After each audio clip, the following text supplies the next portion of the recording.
मैंने टॉपिक शुरू किया। मेरा एक तरीकाकार होता है कि मैं जब भी टॉपिक कोई चीज़ डिस्प्ले करूँ पहले मैं एक्सप्लेन नहीं करता बल्कि उनसे पूछ लेता हूँ। शायद आप लोगों ने नोट किया होगा। इसको क्या कहते हैं? Diagnostic assessment. वो सवाल जवाब, वो टेस्ट या प्री टेस्ट वगैरह भी शायद आप लोगों ने दिए हों, वो सवाल जवाब जो आप इस मकसद के लिए करते हैं, आपकी अटेंशन प्लीज, कि कि जो मैं टॉपिक पढ़ा रहा हूं इनको पहले से उसके मुतालिक कितना आता है। इस असेसमेंट को क्या कहते हैं? डायग्नोस्टिक। अब मुझे पता चल गया कि मैडम को फॉर्मेटिव और सबमेटिव का पता था, डायग्नोस्टिक का भी पता, लेकिन बाकी आपके साथी जो थे उनको पता नहीं था। कौन सी असेसमेंट मैंने कर दी? Diagnostic assessment. डायग्नोस करना कि इनको किस चीज की जरूरत है। Is this one clear? आप भी जब भी कोई टॉपिक पढ़ाए, रिमेंबर वन थिंग, जब भी आप कोई टॉपिक पढ़ाए तो टेलिस की एक स्टडी है, TALIS, teaching and learning international student survey, TALIS, इनके 2013 में इन्होंने एक रिसर्च की। वो कहते हैं कि वो क्लासरूम ज्यादा इफेक्टिव रहती है जहां पर 3 चीजें हो। कितनी चीजें हो? 3। Number 1, cognitive activation. क्या चीज हो? बच्चों को ज़हनी तौर पर उस टॉपिक के लिए तैयार करना। ये नहीं कि आप इधर से आए, किताब खोली, पेज नंबर फला, पैराग्राफ नंबर फला, अच्छा बेटा आप रीडिंग करो, या खुद रीडिंग शुरू कर ली। अब बेचारे कहीं और थे, आपने फौरन से, वो बेचारे 2-3 मिनट में आपके साथ होंगे नहीं। बेहतर ये कि 2-3 इनफॉर्मल बातें उनके साथ कर ले और टॉपिक की तरफ से क्या कहते हैं? Cognitive activation. सर इसके लिए जो हम previous knowledge questions, excellent, sir ये बिल्कुल ठीक है। इनको ब्रेनस्टॉर्मिंग क्वेश्चन भी कहते हैं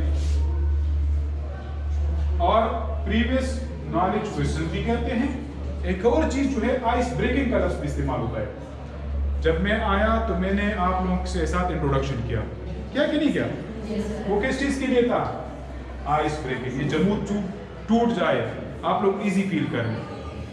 जब आप क्लास में हो, 30 सेकंड्स या 1 मिनट इनफॉर्मल गपशप बच्चों के साथ लगा दें। जब इनफॉर्मल गपशप लगा देंगे वो रिलैक्स हो जाएंगे। फिर है प्रीवियस नॉलेज क्वेश्चन, कल जो पढ़ाया था उसी के मुतालिक सवालात, कल जो बॉन्ड के मुतालिक हमने पढ़ा था, थोड़ा सा रिकॉल कर रिवाइज कर ले, प्रीवियस नॉलेज क्वेश्चन। ब्रेनस्टॉर्मिंग, जो नया टॉपिक आप पढ़ा रहे हैं उनसे मुतालिक 2-3 सवालात के इनकी कुछ अंडरस्टैंडिंग इस चीज के मुतालिक है कि नहीं। Difference clear? रिकनेक्ट हो जाते हैं। एक्सेलेंट।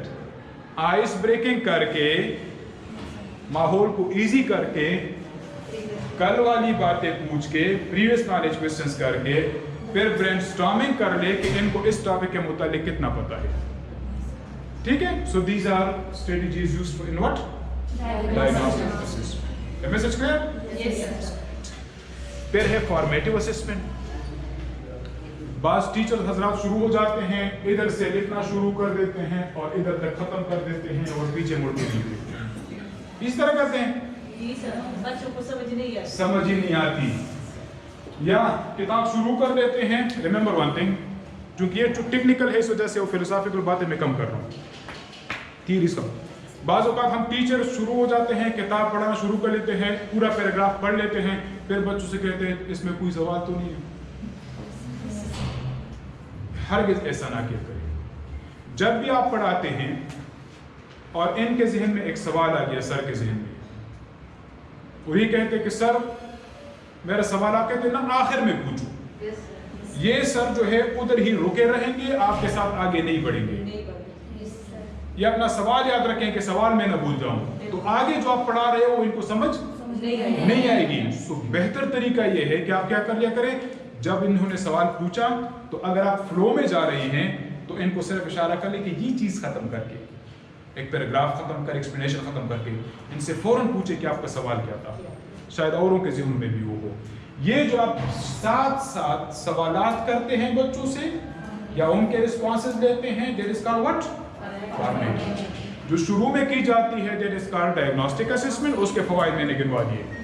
फॉर्मेटिव का ये है कि आपके एक साथी ने आपसे कहा भी, आपके एक साथी ने कहा कि ये लोग आपके साथ रहेंगे ना, आपको पता चलेगा कि मेरे साथ है भी नहीं कि नहीं है।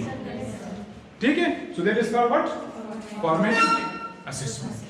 और आखिरी वाला जो है दैट इज कॉल्ड, मैडम ने जिस तरह से कहा, समेटिव असेसमेंट। जब आप पढ़ा लेते हैं तो आखिर में ये कंक्लूड करने के लिए कि पूरा का पूरा मैसेज ट्रांसफर हुआ कि नहीं हुआ, पूरा का पूरा मैसेज, वो तो आप छोटे छोटे पार्ट्स को असेस कर रहे थे ना। फॉर्मेटिव असेसमेंट में आप छोटे छोटे पार्ट्स को असेस करते हैं, समेटिव असेसमेंट में आप एज अ होल पूरे के पूरे इससे लो बल्कि इससे लोस को जो है आप असेस करते हैं कि पूरा का पूरा मैसेज इनको ट्रांसफर हुआ कि नहीं हुआ। उस मकसद के लिए क्या किया जाते हैं, समेटिव असेसमेंट। ना, इवैल्यूएशन नहीं कह सकते। ठीक है, अब थोड़ा सा आगे 3 स्टेजेस होते हैं लर्निंग के, इसके आपको समझ आ जाएगी। एक है डिपेंडेंट स्टेज, एक है कोऑपरेटिव या कोलैबोरेटिव स्टेज, और एक है इंडिपेंडेंट स्टेज। बेहतरीन टीचर वो है जो जल्द अज जल्द बच्चों को डिपेंडेंट से कहां पे लेकर जाए, इंडिपेंडेंट तक। जब आपने इंडिपेंडेंट पर ले गए तो समेटिव असेसमेंट में आपको रिजल्ट का पता चल जाएगा कि इनको समझ आ गई कि नहीं। मिसाल के तौर पे आपने बच्चों को कहा a + b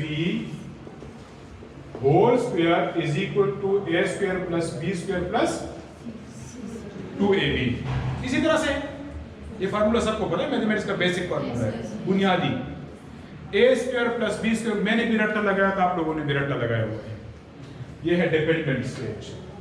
कौन सा स्टेज है, डिपेंडेंट। आपने बॉन्ड की डिफिनीशन करवा ली, केमिस्ट्री की डिफिनीशन याद करवा ली, फिजिक्स की डिफिनीशन याद करवा ली, डिपेंडेंट नहीं। दूसरी स्टेज है जहां पर आप बच्चों को क्या कर ले, इन्वॉल्व कर ले कि बेटा ये ऐसे नहीं आता कि a + b whole square is equal to a² + b² + 2ab। ये एक प्रोसेस होता है, a + b फिर a + b, इनको आपस में मल्टीप्लाई किया जाता है, फिर ये चीज आती है, फिर इनको जब जमा करते हैं तो a² + अच्छा आप बच्चों को क्या कर रहे हैं, इन्वॉल्व कर रहे हैं। कौन सी स्टेज आ गई, कोलैबोरेटिव।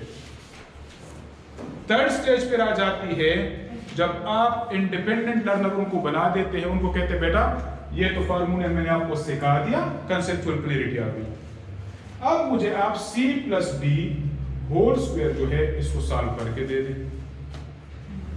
इंडिपेंडेंट बना दिया। फिर आप कहते हैं 2 + 3 होल स्क्वायर, इसका मुझे कैलकुलेट करके बता दें। आपने क्या बना दिया, तो समेटिव असेसमेंट में ये देखा जाता है कि सारा का सारा मैसेज कम्युनिकेट हो गया कि नहीं। Now can they apply this understood knowledge to in same situations or not independently. Is this message clear? बेहतरीन टीचर वो है जो बच्चों को क्या बना दे, इंडिपेंडेंट लर्नर। आप कहते हैं मेहनत में अजमत है, यही लिखना है। अब आप जहां पर भी जाएंगे तो आप मेहनत में अजमत है और रट्टा नहीं लगाएंगे, आपके ज़हन में जो भी आएगा वो लिखेंगे इंडिपेंडेंट लर्नर पर। Is this message clear? यही है इन सारी चीजों का मकसद। डायग्नोस्टिक असेसमेंट कर लिया करें ताकि आपको पता चले कि आपके बच्चों को कितना आता है। फॉर्मेटिव असेसमेंट कर लिया करें ताकि आपको ये पता चले कि आपके साथ साथ हैं भी कि नहीं है।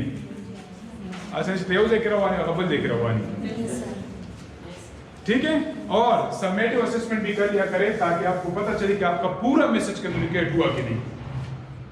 मैडम फॉर्मेटिव असेसमेंट का क्या मतलब होगा कि पूरा मैसेज कम्युनिकेट हुआ कि नहीं। कुछ गड़बड़ अगर रह गई है, कुछ पॉइंट्स अगर रह गए हैं तो मैं दोबारा से इनको क्लियर करा दूं। सो एज अ होल जब आप टेस्ट ले लेते हो एज अ होल पूरे के पूरे चैप्टर का, सो उसको क्या कहते हैं, समेटिव असेसमेंट।